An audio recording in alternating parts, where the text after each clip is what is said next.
সারা দেশের সরকারিভাবে নির্মিত মডেল মসজিদ এবং ইসলামিক সাংস্কৃতিক কেন্দ্রের গলার কাটা এখন বিদ্যুৎ বিল।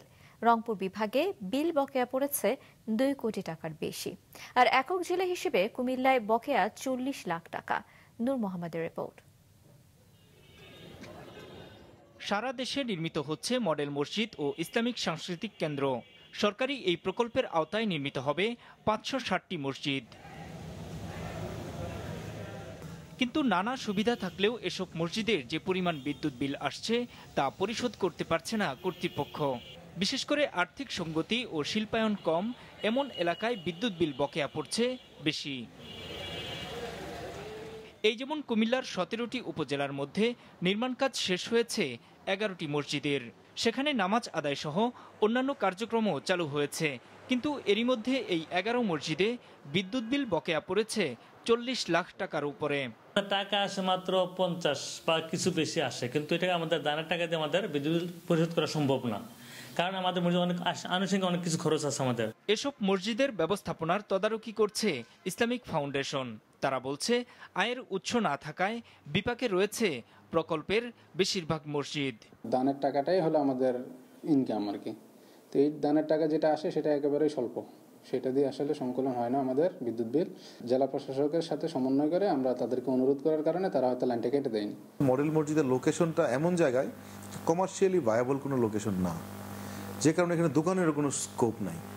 আননেসেসারি লোড রেখে লাভ নাই। লোড রাখলে আমার ইউনিট প্রতি বিল বেশি আসছে, সো আমার অপ্রয়োজনীয় বিল আসছে। আমরা লোড কমিয়েছি, লোড কমিয়ে বিল এখন কিছুটা কমে আসছে। কিশোরগঞ্জের 13টি উপজেলার মধ্যে 7টিতে চালু হয়েছে মডেল মসজিদ। তবে গত মার্চ পর্যন্ত এই 7 মসজিদে বিদ্যুৎ বিল বকেয়া পড়েছে 30 লাখ টাকা। সরকারি মসজিদ বিবেচনায় মানুষ সেখানে দান সেভাবে করছে না, যার প্রেক্ষিতে আমরা বিলগুলি পরিশোধ করতে পারছি না। আমরা আমাদের ঊর্ধ্বতন কর্তৃপক্ষের কাছে আবেদন জানিয়েছি। এদিকে আর্থিকভাবে সচ্ছল ও মানুষের বসবাস বেশি গাজীপুরের এমন উপজেলাগুলোতে দানের পরিমাণও বেশি। তাই এসব এলাকায় বকেয়া বিলের পরিমাণও কম বলে জানাচ্ছেন কর্মকর্তারা। কালিয়াকৈর 3,92,000, কাপাসিয়া 7,20,000। 2টা উপজেলায় শুধু বাকি আছে। আমরা উপজেলা প্রশাসনের সাথে কথা বলছি, আশা করছি আমরা এই বিদ্যুৎ দিতে সক্ষম হব। তবে উল্টো চিত্র দক্ষিণের দ্বীপ জেলা ভোলায়। প্রায় 20 থেকে 22 লক্ষ টাকার মতো বিদ্যুৎ বিল বকেয়া রয়েছে। মানুষ এটাকে যেহেতু সরকারি মডেল মসজিদ মনে করে, সেই হিসাবে দানের পরিমাণটা অনেকটা অপ্রতুল। উত্তরের রংপুর বিভাগের অবস্থাও একই। এই বিভাগের 8 জেলায় মডেল মসজিদগুলোতে বিদ্যুৎ বিল বকেয়া পড়েছে 2 কোটি টাকার বেশি। বিষয়টি নিয়ে এরই মধ্যে ইসলামিক ফাউন্ডেশনের প্রধান কার্যালয়ে চিঠি পাঠিয়েছে রংপুর বিভাগীয় কার্যালয়ে।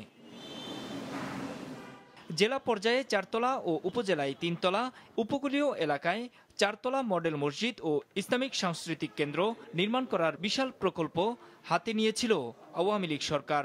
নানা অনিয়ম ও দীর্ঘসূত্রিতায় বেশ কয়েক দফায় বাড়ানো হয়েছে প্রকল্পের মেয়াদ ও ব্যয়। কিন্তু এবার নতুন বিড়ম্বনার মুখে পড়ল আগের সরকারের ইসলামের জন্য উন্নয়নের চিহ্ন হিসেবে তুলে ধরা বিশাল এই প্রকল্প।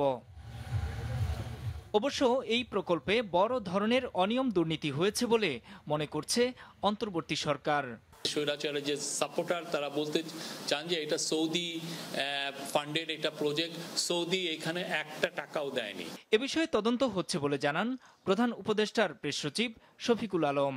এক একটা মসজিদ 14, 15, 16 কোটি টাকা দিয়ে করে। আপনার পুরোটা মানে কি, আপনি মসজিদ বানায় লুটপাট করছেন। নূর মোহাম্মদ, মাছরাঙা নিউজ ডেস্ক।